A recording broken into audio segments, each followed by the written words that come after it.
ওই কমিশনের রিপোর্টে ওনারা বলেছেন যে যে আমাদের আসলেই চাকরি চাই।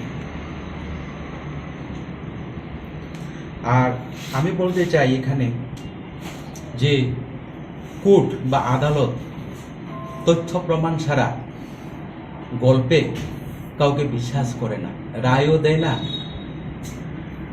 তারা হলো তথ্য প্রমাণ লাগে। যাই হোক, পরমপিতার দয়ায় আমরা এমন এমন তথ্য পেয়েছি হাতে, যেটার কারণে আমরা বর্তমানে সুপ্রিম কোর্টে টিকে আছি। এবং আমি সেই সব সহযোদ্ধাদের বলতে চাই যারা চাকরিচ্যুত হয়েছেন বলে দাবি করেন। আমরা 1017 জন মাত্র পিটিশনার হয়েছে, এর আগে কোনো কেস কিন্তু এত সংখ্যক পিটিশনার দেখাতে পারেন।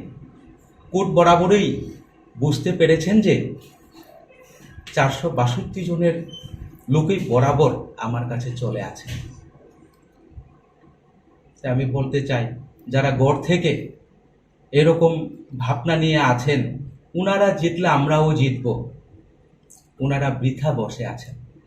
কারণ আমরা যারা 1017 জন,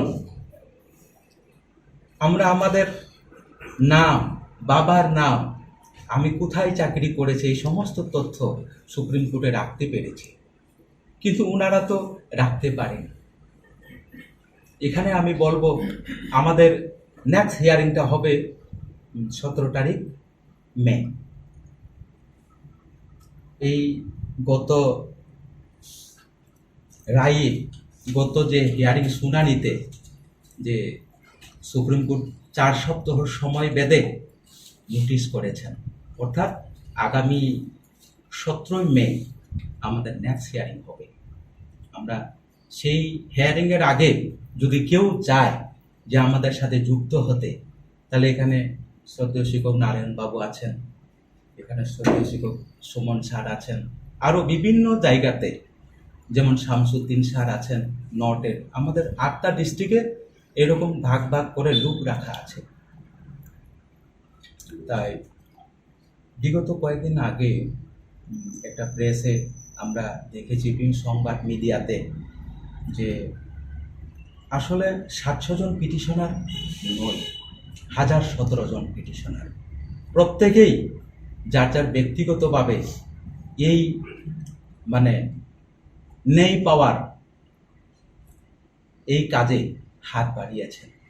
আমি আপামর জনসাধারণ যারা মানুষের বাঁচা বাড়াকে চাই, যারা আমরা বাঁচক যারা চাই, যারা মানবতাবাদী, তাদের কাছে আমরা ভিক্ষা করব যে ওনারা যদি চান যে আমরা আর্থিকভাবে আসলে দুর্বল হয়ে পড়েছি, চাকরি যাওয়ার পর বিভিন্নভাবে টেনশনে অনেক লোকই মারা গেছেন, ইতিমধ্যে অনেকে প্রেসারে, অনেকে বিভিন্ন রোগ শোকে ভুগে আছেন। তারপরেও যে আইনি পরামর্শদাতাদের সঙ্গে পরামর্শ করে আমরা জানতে পারলাম যে আমাদের চাকরি যায়নি, ওইভাবেই আমরা আছি। এবং আমরা আপামর সবাইকে সহযোগিতার হাত বাড়ানোর জন্য প্রার্থনা জানাচ্ছি। এই কথাগুলি বলেই আজকের এই ইয়েটা আমি আপনার পরিচয়টা। আমি ত্রিপুরী সম্প্রদায়ের শ্রী প্রকাশ দেব বর্মা, আমি জিটি শিক্ষক, আমি খোয়াই মহকুমার, খোয়াই জেলা।